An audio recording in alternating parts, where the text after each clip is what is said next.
కడపలో మీరు చూస్తే మాధవరెడ్డి ఉంది.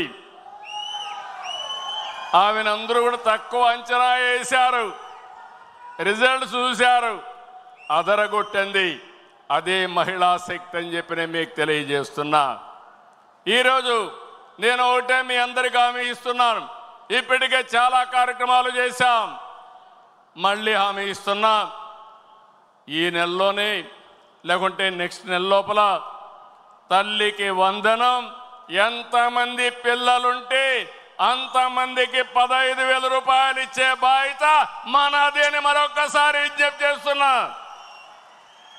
ఇంకొక పక్కన ఆగస్టు 15 నుంచి ఉచిత ప్రయాణం మా ఆడబిడ్డలకు కల్పించే బాధ్యత నాదని మేము అందరికీ విజ్ఞప్తి చేస్తున్నా. ఇప్పటికీ దీపం కింద కనెక్షన్లు ఇచ్చా, 3 సిలిండర్లు ఉచితంగా ఇస్తున్నాం. డాక్రా సంఘాలు పెట్టాం, సాధికారతో ముందుకు పోతున్నాం. భవిష్యత్తులో నేను ఇప్పుడు చూస్తున్నాను, మగవారితో సమానంగా మా ఆడబిడ్డలు ఇక్కడ లేరు. ఆ రోజు తొందరలోనే వస్తుంది. మగవారి కంటే ఎక్కువ మంది మహానాడులో మా ఆడబిడ్డలను చూసే రోజు తొందరలో వస్తుందని మరొక్కసారి విజ్ఞప్తి చేస్తున్నా. రాజకీయంగా, ఆర్థిక పరంగా, సామాజికంగా నా ఆడబిడ్డలు మగబిడ్డలతో సమానంగా ఉండాలనేది నా సంకల్పం.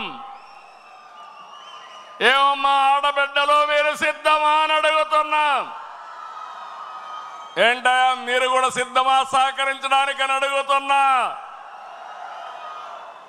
ఆడబిడ్డల్ని ఎక్కడైతే గౌరవిస్తామో అక్కడ భవిష్యత్తు బంగారుగా ఉంటుందని మరొకసారి మీకు తెలియజేస్తున్నా. ఇంకో పక్క అన్నదాతకు అండగా ఉంటాం. 50 రూపాయలకే కరెంట్ ఇచ్చిన పార్టీ తెలుగుదేశం పార్టీ. సాగునీటి ప్రాజెక్టులకు ప్రాధాన్యత ఇచ్చిన పార్టీ తెలుగుదేశం పార్టీ. యాంత్రీకరణ, రుణాలు, సబ్సిడీలు ఇచ్చిన పార్టీ తెలుగుదేశం పార్టీ. పామాయిల్ లాంటి సాగును తీసుకొచ్చిన పార్టీ తెలుగుదేశం పార్టీ. 30 సంవత్సరాల కంటే ముందు రాయలసీమని సస్యశ్యామలం చేయాలని మైక్రో ఇరిగేషన్ తీసుకురావడమే కాకుండా 90% సబ్సిడీతో ఇచ్చిన పార్టీ తెలుగుదేశం పార్టీ. పూర్తిగా ఇరిగేషన్ ప్రాజెక్టులు పూర్తి చేస్తాం. అదే సమయంలో నేను ఒకటే కోరుతున్నాను, ఆహారపు అలవాట్లు మారాయి. దీనివల్ల చాలా వరకు పంటలు కూడా మనం మార్చుకోవాల్సిన అవసరం ఉంది. సాగు పద్ధతులు మారాలి. ఈరోజు మనం ఆలోచించేది ఉత్తరాంధ్రలో ఏజెన్సీ ఏరియాలో అరకు కాఫీ చూస్తే 20 ఏళ్ల మునుపు ప్రారంభించా. ఈరోజు ప్రపంచం మొత్తం అరకు కాఫీ అంటే టేస్ట్ చేయని వాళ్ళు లేరంటే వరల్డ్ బెస్ట్ బ్రాండ్గా తయారయ్యే పరిస్థితి వచ్చింది. ఇంకో పక్క కోస్టల్ ఆంధ్రాలో అక్వా, రాయలసీమలో హార్టికల్చర్, మిగిలిన ప్రాంతాల్లో వాణిజ్య పంటలు రైతుల జీవితాలనే మారుస్తాయని చెప్పి కూడా నేను మీకు తెలియజేస్తున్నా. ఉత్తరాంధ్ర ప్రాజెక్టులు పూర్తి చేస్తాం, పోలవరం పూర్తి చేస్తాం, సీమలో ఉండే ప్రాజెక్టులు పూర్తి చేస్తాం.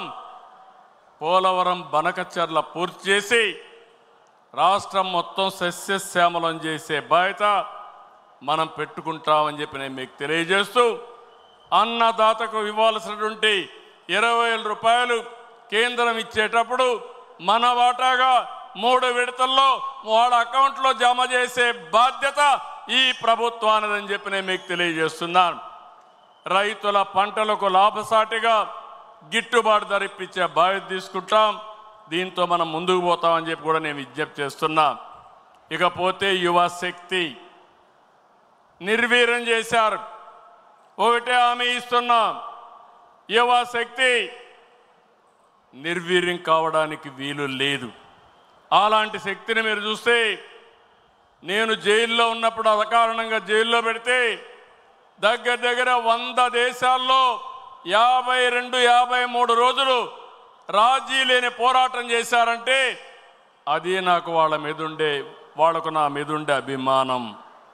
అందుకనే ఈరోజు నేను ఒకటే ఆలోచిస్తున్నాను, మన యువత ప్రపంచంలో నెంబర్ 1గా చేసే బాధ్యత ఈ ప్రభుత్వాన్ని. డిఎస్సి, ప్రైవేటు ఉద్యోగాలు, గవర్నమెంట్ ఉద్యోగాలు ప్రపంచానికి సేవలు చేసే విధంగా వాళ్ళలో తెలివితేటలు పెంచి ఆంధ్రప్రదేశ్ రాష్ట్రాన్ని ప్రపంచానికి ఒక హబ్బుగా తయారు చేసి ఈ సేవలు అందిస్తామని చెప్పి కూడా నేను మీకు తెలియజేస్తున్నా.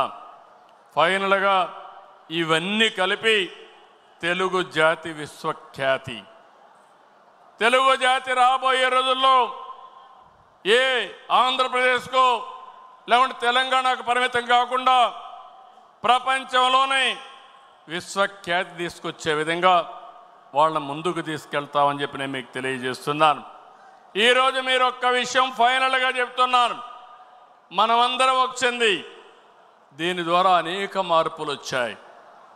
ఈరోజు 25 సంవత్సరాల కంటే ముందు ప్రారంభించిన ఐటీ మన వాళ్ళు ప్రపంచమంతా వెళ్ళి ఈరోజు ఏ దేశానికి పోయినా హైయెస్ట్ పర్ క్యాపిటా ఇన్కమ్ ఎవరు సాధిస్తున్నారంటే తెలుగువాడు సాధిస్తున్నాడు.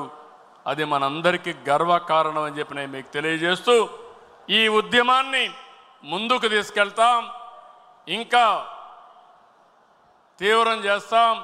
ప్రపంచంలోనే తెలుగు జాతి అగ్రస్థానంలో ఉండేది చేస్తాం. దానికి నా తెలుగు కుటుంబం 6 శాసనాలు ఒక గేమ్ చేంజర్గా తయారవుతాయి. మీరు అర్థం చేసుకోండి, మీ మెదడుకు పదును పెట్టండి, మీ ఆలోచనలు కూడా ఇవ్వండి.